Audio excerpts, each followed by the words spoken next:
Hello everyone! In this week's video, I'm going to be reviewing Arteza Real Brush Pens. So let's get started. Arteza did send me these for a review, but all thoughts and opinions are my own. I'm also going to refer to these as markers. They call them Real Brush Pens, but they're pretty much markers, so I'm going to call them markers. So what these Arteza Real Brush Pens are, they are basically watercolor markers. It's like you put watercolors inside of a marker. So they are water-based and they work very nicely. In the pack you get 2 trays of colors. They are kind of sorted by color, but kind of not, so I ended up sorting the colors myself. The markers only have one tip. They're not dual tip, which is okay. I usually only use brush tips anyways, but they have a brush tip. One thing I did notice is that some of the brush tips, okay, actually only one of them, one of the brush tips didn't come to a nice point. Most of them come to a very nice point, but there is one marker that kind of frayed at the end. Thankfully only one marker was like that. But overall, the brush tips on these markers are very nice. So next I am testing out all of the colors. I am trying to arrange them in an order that makes sense. I tried. But all the colors are very nice. They are super vibrant and very pigmented. So there are 48 colors. They give a lot of nice shading colors. So instead of just giving you like one green, they give like lots of different greens and oranges and blues and purples and pinks. You get a nice variety of colors and a lot of good colors to do shading with, which I really like. So here I am testing how well the markers lay down a flat layer of color. So I used a blue and I tried to just make a flat layer of color. They actually blend in quite nicely. There's not a ton of brush strokes and I was able to fairly easily make a flat layer of color, which I was happy with. Next I'm seeing how well they blend into each other. So first I go in with a dark blue and then I use a lighter blue. They do blend quite nicely. I wouldn't say they bleed into each other. You almost have to kind of rub them into each other. It's almost like using watercolor with not a ton of water. Like with watercolor, the water is kind of what makes them blend into each other. But these are almost like using watercolor with not a lot of water. So you kind of have to rub the lighter color into the darker color to make them blend. I hope that makes sense. But they do blend really well, you just kind of have to rub them into each other. So next I am seeing what happens if I use the marker on top of water. So I lay down some water with my brush pen and then I go over the water with one of the markers, and it's really quite cool. What happens is the marker sucks up some of the water and then it dilutes the color. This is quite nice if you want to get like really light colors. If you after it soaks up some of the water, you'll be able to get the marker back to its normal color if you do a whole bunch of scribbling. I soaked up quite a bit of water here, so it took quite a bit of scribbling before the marker went back to its normal color. But it's really quite cool. I use this technique to my advantage a little later on in the painting, so I'll talk a little bit more about this later in the video. So now for the pictures I'll be coloring with these markers. I am coloring a picture of Link from The Legend of Zelda Breath of the Wild. I love Breath of the Wild Link. He is so adorable and cute. I drew him as a chibi and he's sitting under a tree and he's eating an apple. So that's what I'll be coloring. So overall my thoughts on these markers are that they are super fun and I absolutely loved working with them. Especially on a tinier picture like this, I was able to color a lot of small details that would have been really hard to color with watercolor. I always find it really hard to color tiny things with watercolor, but with these markers I was able to color really small areas pretty easily since they come to such a fine point. But the marker colors are so vibrant and bright. I often find it kind of hard to get super bright colors with watercolor, but the colors in these are just so vibrant and I really like how they look. But I had a lot of fun with them. I really like the colors they give.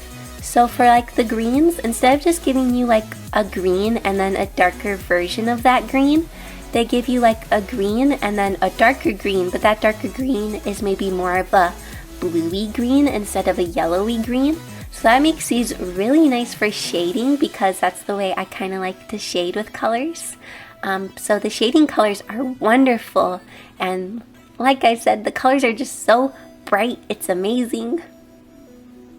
So I am using watercolor paper for this picture. They don't seem to have a lot of water in them, so you could probably still use these markers on thicker paper. It probably wouldn't have to be watercolor paper, but I did use watercolor paper just so that I could layer the markers a lot. And the watercolor paper worked really well for these. I really like how easily I was able to get darker colors, but I also liked how I could make the colors lighter with water. So like on that back tree on the right, I laid down some water first, and then I went over it with the marker, and this made the color lighter. I really liked that I could lighten the color, and it doesn't really seem to affect the marker at all. I wouldn't recommend soaking the marker in water. If I wanted to lighten the color, I would just like either put water down on the paper first, or I would just slightly dip the marker into some water for just like a split second. Like I would just kind of tap it into the water, and this would make the color lighter, which is really cool because it gives me a lot of light colors to work with. I used the diluting technique a lot for Link's hair and his skin. But I do really like how dark the colors get too, like the dirt. The dirt would have been really hard for me to color with normal watercolor, just because I'm never very good at making really dark colors with watercolor. But I was able to color the dirt really well with these, and the colors lay down pretty smoothly. For the trees, I wasn't trying to make it really smooth. I was almost kind of trying to make it a little rough just to make the trees a little bit more interesting. But overall, these markers lay down very nicely. I don't know if I'd recommend them if you're coloring really large pictures, just because the pens do come to a very fine point, and you can fill in larger areas with them, but it might take a while and you might use a lot of the ink. This is kind of the case for lots of markers. They're not necessarily always good for coloring really large areas. So if you're coloring a really big picture, I'd maybe use like normal watercolor and then use these for maybe smaller areas or for details.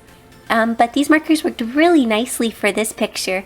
There's a lot of small details that I needed to color, so the fact that the markers come to a very fine tip was very nice. I had a lot of fun coloring this picture of Link. I'm really happy with how it turned out. I really like his facial expression. He looks like he's really enjoying the apple.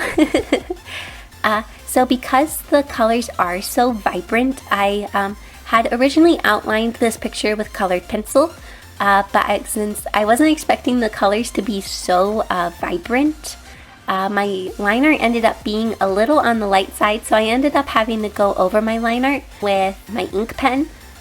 So I went over some areas with my ink pen to darken up the line art, mostly in Link's face. I also used my white gel pen to add highlights a little later on. I added highlights to the apples and to his hair.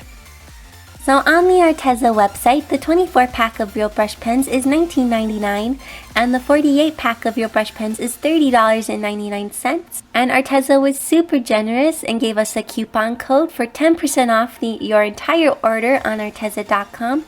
If you use the code LearnToDrawManga10, you get 10% off your entire order, which is really cool. Thank you so much, Arteza. It was very generous of you to give us that code. But I definitely think the 48-pack of real brush pens is worth $30.99. I think that's a really good deal for what you get. I feel like that's a really good price for them because they work really well. The colors are super vibrant and they're just super fun to work with, especially if you like watercolor. I found these were really easy to control and use. A lot easier to control than watercolor. Watercolor can be kind of hard to control sometimes. It kind of just does what it wants. But these were really easy to control and I really enjoyed using them. So yeah, I would highly recommend these. Here is the finished picture. I had so much fun coloring this picture of Link, and I'm really happy with how it turned out. So I hope you enjoyed this review video and that it helped. And I'll see you all next week in my next video. Bye!